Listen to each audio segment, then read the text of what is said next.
all men are created equal, that they are endowed by their Creator with certain unalienable rights, that among these are life, liberty, and the pursuit of happiness. Life, liberty, and the pursuit of happiness. These three things are guaranteed by the Declaration of Independence, the document our country was built on, as unalienable rights to all people. Transgender, a term coined in the 80s, refers to anyone who identifies with a gender other than the one they were assigned with at birth. In today's society, the nearly invisible trans community is denied these unalienable rights. The right of life is taken from transgender people every day. The 1999 film, Boys Don't Cry, portrays the true story of transgender man Brandon Tina in Falls City, Nebraska. Brandon was 21 years old when he was brutally beaten and raped by two male friends on Christmas Eve in 1993. When he attempted to report the rapes, the police took no action to investigate the case. Shortly after, on December 31st, Brandon was murdered. The violence rates against the trans community are at a disturbing level. In 2011, the anti-LGBT homicide rate was at an all-time high. 30 people murdered for simply living as their true selves.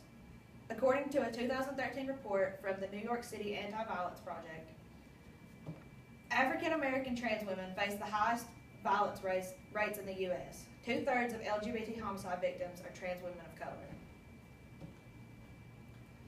Leila Alcorn's parents had never accepted the fact that their daughter was born in the wrong body. The only way I will rest in peace is if one day transgender people aren't treated as I was. They're treated like humans with valid human feelings and rights. My death needs to mean something. My death needs to be counted in the number of transgender people that will commit suicide this year. These were some of the last lines of the suicide note that 17-year-old Leila Alcorn left on her Tumblr just hours before she stepped in front of a tractor trailer on Interstate 71 in Ohio on December 28, 2014. Leila's parents had never accepted her as a female and sent her to a Christian-based therapy conversion camp. Even after her suicide, Leila's parents continued to refer to her as Joshua and used male pronouns when addressing her death. The suicide sparked action with trans advocates nationwide. Soon after, in April 2015, President Obama called for an end to conversion therapy. 41% of transgender people have reported attempts of suicide, compared to the much lower rate of 4% in non-LGBT people. Trans people are becoming martyrs for their cause every day, and something has to change. Think of a few synonyms of the word liberty. The terms freedom, independence, sovereignty, or human rights may come to mind. Part of the 14th Amendment of the U.S. Constitution, called the Equal Protection Clause, states that no state shall deny any person within its jurisdiction equal protection of the laws. Transgender people are discriminated against every day in areas such as the workplace, housing, medical care or insurance, and in everyday public accommodations. Title VII of the Civil Rights Act of 1964 says that it is unlawful for an employer to discriminate against any individual on the basis of race, color, religion, sex, or national origin. Crystal Etzedy, a trans woman, was fired from her job as a public bus driver after the Utah Transit Authority argued that her presence in female restrooms might offend others and they would rehire her if she underwent sexual reassignment surgery. In the 2007 case of Etzedy versus Utah Transit Authority, the United States Court of Appeals for the 10th Circuit ruled that federal laws banning discrimination based on sex did not protect transgender people. Along with issues in the work field, trans people also face trouble with housing situations. 1 in 5 trans people have experienced homelessness at some point. 1 in 10 have been evicted from their homes because of their gender identity, and 1 in 5 has faced discrimination due to being transgender when seeking a home. Federal law does not require medical insurance companies to provide full coverage to transgender people. Most insurers will only provide full coverage for one gender, making it impossible, for example, for a trans woman to receive full coverage for both a mammogram and a prostate exam. Aside from all the legal discrepancies, lately the trans community has simply been saying, "We just need to pee." Hashtag We Just Need to Pee launched on Twitter in early 2015 in response to the bathroom bills that have been proposed recently.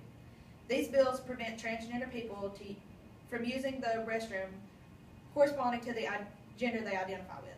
Trans man Michael Hughes posted a picture sporting a beard and cowboy hat, captioned, "Do I look like I belong in women's facilities? Trans people aren't going into the bathroom to spy on you or otherwise cause you harm. Hashtag We Just Need to Pee." Among all these things, there are countless roadblocks on the trans community's pursuit of happiness. The whole goal of a transgender person is to be the person that they were born to be. In many cases, transgender people face obstacles legally changing their gender and marrying as the gender they identify with. Some states will allow a trans person to change their gender on their birth certificate, but only if they undergo gender reassignment surgery. In July 2015, Connecticut became the 7th state to allow gender change without surgery. Opponents of the transgender community argue that the assertion that an individual may have a gender identity that differs from their biological sex is absurd.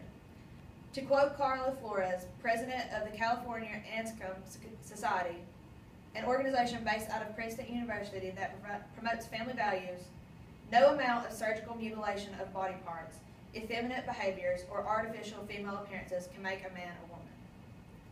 Opponents also insist that discrimination against a trans person is fundamentally different than discrimination on the basis of race.